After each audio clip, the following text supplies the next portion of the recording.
Hello everyone, welcome back to cartography. In the previous session, we were discussing on the developments of cartography during the ancient period. And today we are going to discuss the cartographic developments in the medieval period. The medieval period has been divided into the early medieval and the late medieval cartography. The early medieval cartography deals with the development of cartography between 400 to 1200 AD, and the late medieval cartography between 1200 to 1500 AD. During the early medieval period, cartography was merely a copy of the existing maps in Europe. Thus, the period in the Christian Europe saw the deterioration of mapping, and maps become purely fancy.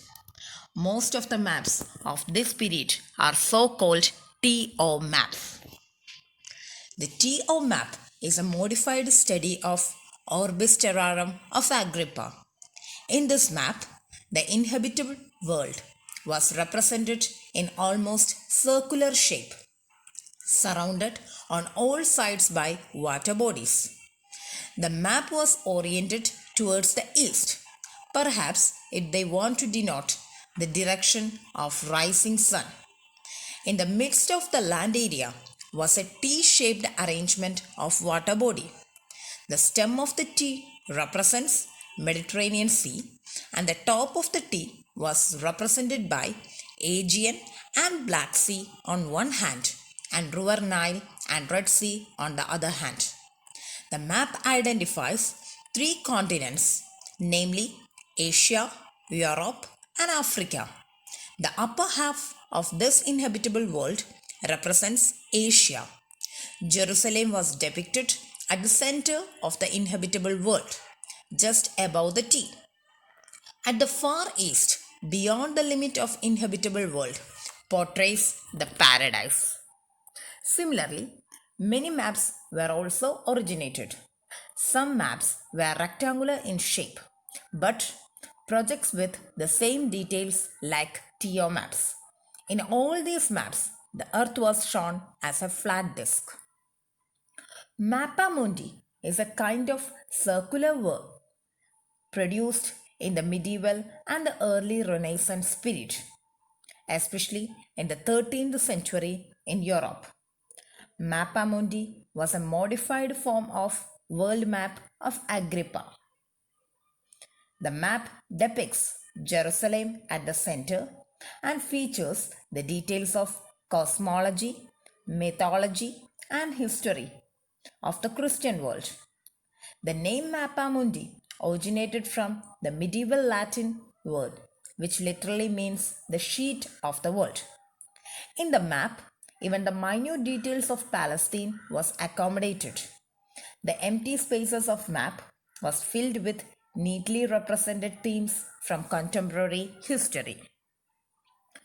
During this period, in the Western Asia, the text of the geography by Ptolemy was translated into Arabic in the 9th century. In the 12th century, Al-Idrasi compiled a world map taking into account the Arabic sailing records of the world and the earlier Ptolemy's map as the main sources.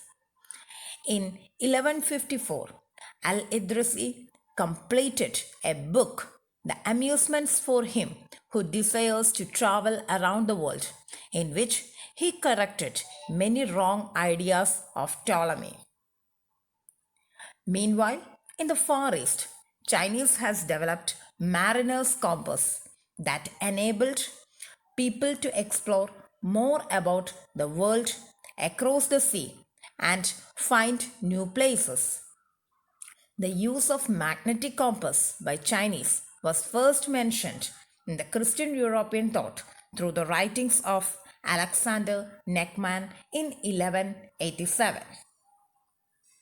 At the same time, Idrisi found that the idea of enclosed Indian Ocean and Caspian Sea as the Gulf of the world ocean was changed through this book.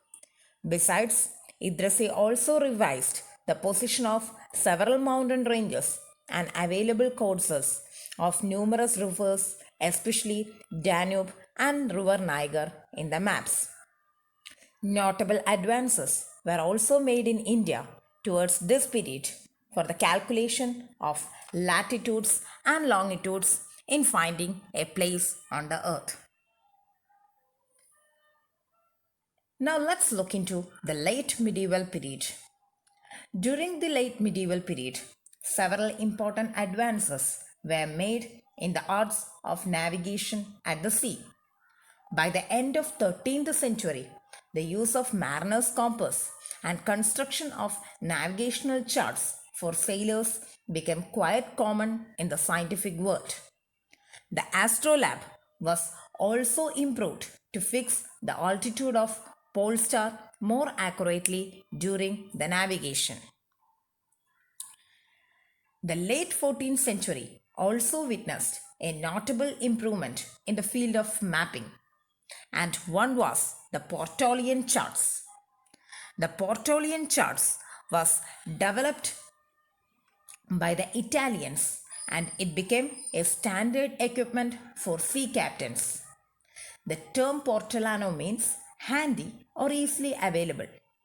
Instead of using a grid of latitudes and longitudes, the Portolanian charts were covered with a network of overlapping lines radiating from several centers to different parts of the chart. The radiating line furnishes 8 or 16 principal directions of the compass, each corresponding to a wind direction. This was prepared on the skin of a parchment. The coastlines and important harbors, especially around the Mediterranean Sea, were drawn with high accuracy in this chart. The coastlines and harbors were mentioned in black, and islands, rivers, deltas, and rocks were shown in red color. However, the land details were few and units of scale were not mentioned in such maps. The Portolanian charts were later on improved through the famous Catalan maps of 1375 AD, which was developed by the Catalonians, then leading geographers. These maps incorporated the navigation routes from west coast of Africa to the south of Cape Bojador. These were not reached by the European sailors by that time. It also incorporated East and Southeast Asia based on the reports of Marco Polo. It was the first ever map to provide a proper outline to Ceylon and Indian Peninsula and the whole of Asia. Thus, the Catalonian considered four major sources for preparing their maps.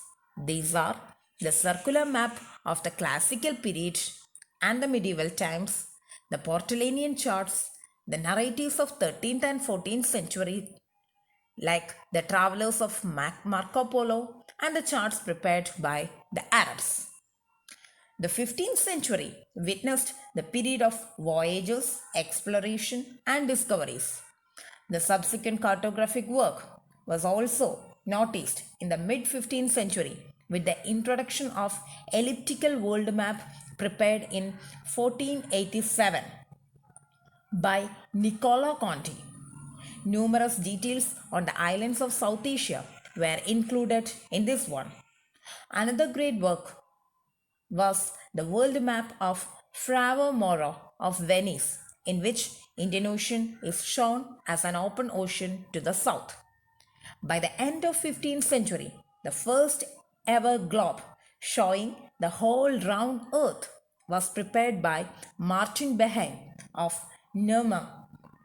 His globe was based on smaller estimate of the earth's circumference, which was also adopted by Columbus. He is also considered to be the man who made the brass astrolabe, replacing the earlier wooden ones. Let's look into what happened in the medieval period. Almost all the cartographic work during the medieval period showed the footprint of the Ptolemy's The Geography. His publication has made two important influences in that time cartography.